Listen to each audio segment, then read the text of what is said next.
ডাকবে বলে, হে উসমান, আপনি কেন কবর দেখলে এত বেশি পরিমাণ কান্না করেন? অন্য কোন জায়গায় তো আপনাকে এত কান্না করতে দেখা যায় না। হযরত ওসমান ডাকতে বলে, সাহাবীরা, কবর হইল মানুষের মৃত্যুর পরে প্রথম ঘাঁটি। কবরে যদি কোনো মানুষ ধরা পড়ে যায়, তাহলে তার পরের প্রত্যেকটা ধাপ তার জন্য কঠিন হয়ে যাবে।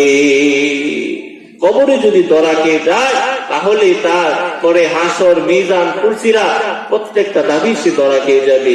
ওসমান ডাক দিয়ে বলে, সাহাবীরা, আমি তো জানি না ওসমান কবরে আমার সাথে কিরকম আচরণ করে। আমি কি কবরে যাওয়ার পরে আমার সাথে ভালো ব্যবহার করে না খারাপ ব্যবহার করে? আমার কবরের প্রথম যাত্রাটা কেমন হয় আমি তো ওসমান জানি না। এর জন্য আমি কবর দেখলে এত কান্নাকাটি করি।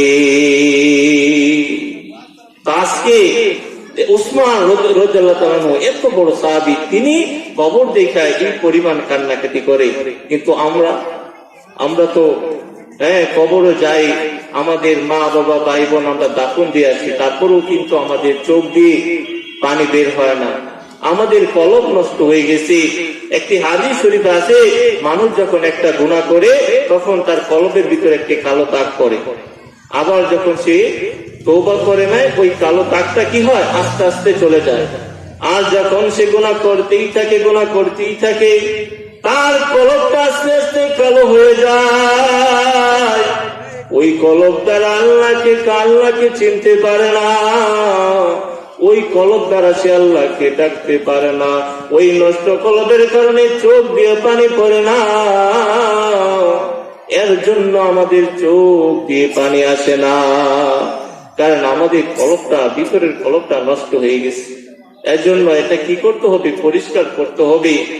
এই কবর, আল্লাহ নবী বলেন, যদি কোনো গুনাহগার ব্যক্তি গুনাহ নিয়ে কবরে যায়, দুই পাশের মাটি এমন ভাবে চাপ দিবে, এক পাজরের হাত অন্য পাজরে ঢুকে যাবে। এ হলো কবরের অবস্থা।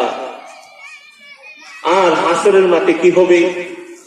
হাসরের মাটি এরকম হবে, যখন সবাইকে উঠানো হবে, সূর্যটা আঘাত নিচে চলে আসবে, তার জিহ্বাটা নাভি পর্যন্ত বের হয়ে যাবে। এরকম পিপাসার কারণে জাহান্নাম আল্লাহকে ডাক দেবেন, আল্লাহ, ও আল্লাহ, জাহান্নাম গুলা কই?